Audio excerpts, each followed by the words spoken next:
अब तारीख के सबसे दलेर जासूस के बारे में जानते हैं। एक मरतबा हजरत साद बिन अबी वकास रजी अल्लाह ताला अन्हो ने फारस के जंगी लश्कर की खुफिया मालूमात इकट्ठी करने के लिए 7 जंगजू पर मुश्तमिल एक खुफिया दस्ता तैयार किया।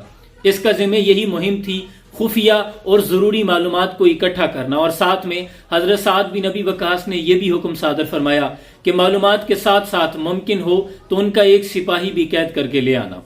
अभी ये दस्ता अपनी मुहिम के लिए निकला ही था कि इन्होंने अपने सामने एक बहुत बड़े लश्कर को पाया। इनको ये उम्मीद थी कि लश्कर अभी बहुत दूर है, लेकिन वो लश्कर इनके सर पे आन पहुंचा था। बाहमी मुशावरत के बाद इन तमाम जो जंगजू थे, इन्होंने फैसला किया कि मुहिम के लिए अभी ये वक्त मुनासिब नहीं, लिहाजा वापस लौट चलते हैं। अब इनमें से 6 ने तो वापस लौटने का फैसला कर लिया, लेकिन 7वें ने कहा कि मैं अपनी मुहिम मुकम्मल किए बगैर किसी भी कीमत पर वापस नहीं लौटूंगा।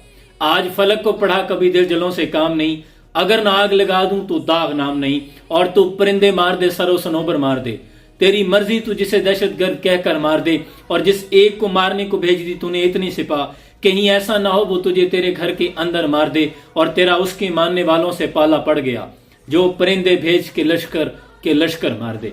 इसके बाद इस 7वें जंगजू ने घोड़े को एड़ लगाई और लश्कर के करीब जा पहुंचा। पहले तो लश्कर के अतराफ का बगौर मुतालिया किया, जायजा लिया, और फिर लश्कर के अंदर घुसने के लिए पानी के नालों का इंतखाब किया।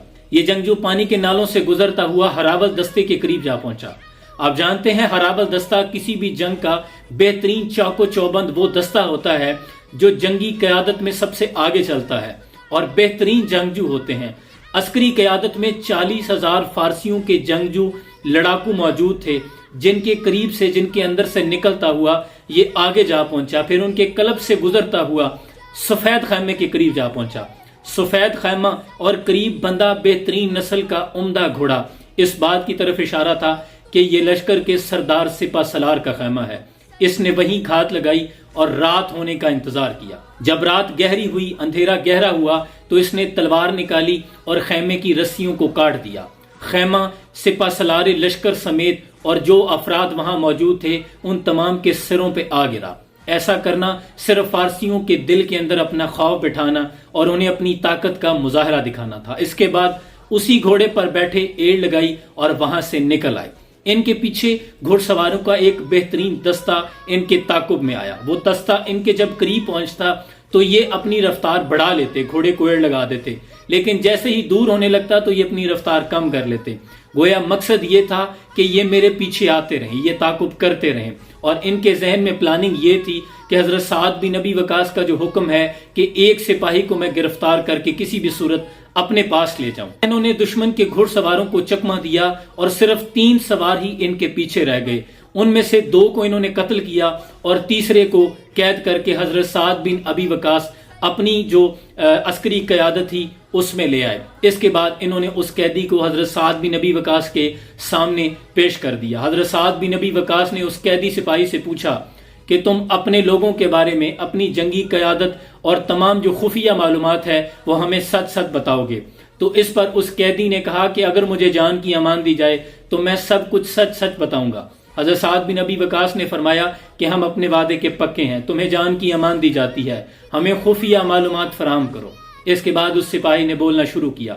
उसने कहा कि मैं अपने लोगों के बारे में, अपनी जंगी क़यादत के बारे में मालूमात देने से पहले तुम्हें तुम्हारे इस सिपाही के बारे में बताना चाहता हूँ। मैं ये यकीन से कहता हूँ कि मैंने बचपन बेहतरीन जंगजुओं के दरमियान गुजारा है, मैंने बेहतरीन लड़ाका जंगजुओं से तरबियत हासिल की है, लेकिन फारस के लश्करों में भी मैंने इतना दलेर जंगजू नहीं देखा, इस कदर बुलंद हौसले वाला शख्स नहीं देखा जो हमारी क़यादत के दरमियान घुसा और हरावल दस्ते के करीब से होता हुआ 2 छावनियों को क्रॉस करता हुआ सरदार के खेमे तक जा पहुंचा।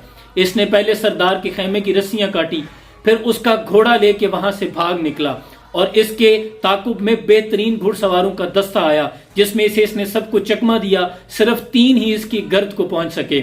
उन 3 में से 2 को इसने कत्ल किया जो मेरे चचाजाद भाई थे, और 2 जंगजू वो 1,000 फारस के लश्कर के जंगजुओं पर भारी थे, جب اس نے ان دونوں کو قتل کیا تو میرے سینے میں اس کے خلاف جو بغاوت اور انتقام کی آگ بھڑکی، اس نے اس کا تعاقب کرنے پہ مجھے مجبور کیا۔ میں اس کے تعاقب میں نکل آیا، لیکن میں اپنے آپ کو بہت بڑا جنگجو سمجھنے والا، میں سمجھتا تھا کہ فارس کے لشکر میں میرے مد مقابل کوئی نہیں آ سکتا، لیکن جب میں اس کے مد مقابل آیا تو میں نے موت کو اپنے سر پہ منڈلاتے دیکھا۔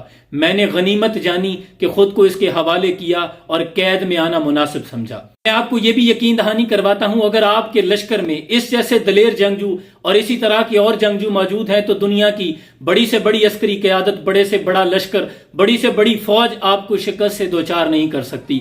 اور بعد میں یہی فارسی قیدی اسلام قبول کر کے دارہ اسلام میں داخل ہو گیا۔ تاریخ اسلام کا یہ جاسوس، یہ بہترین بہادر جنگجو جو ہراول دستے 40,000 لڑاکوں کے قلب سے گزرتا ہوا سردار کے خیمے تک جا پہنچا، رسیاں کاٹ دی، موت کی آنکھوں میں آنکھیں ڈال کر اسی کے گھوڑے پر بیٹھ کر انہی کا جنگجو قیدی بنا کر اپنے لشکر میں لے آیا۔ تاریخ اسلام اسے حضرت طلحہ ابن خویلد رضی اللہ تعالی عنہ کے نام سے جانتی ہے۔ یہ غازی، یہ تیرے پراسرار بندے جنہیں تو نے بخشا ہے ذوق خدائی، دو نیم ان کی ٹھوکر سے صحرا و دریا، سمٹ کر پہاڑ ان کی ہیبت سے رائی، دو عالم سے کرتی ہے بیگانہ دل کو، عجب چیز ہے لذت آشنائی، شہادت ہے مطلوب مقصود مومن، نہ مال غنیمت نہ کشور کشائی۔ سلام پہنچے۔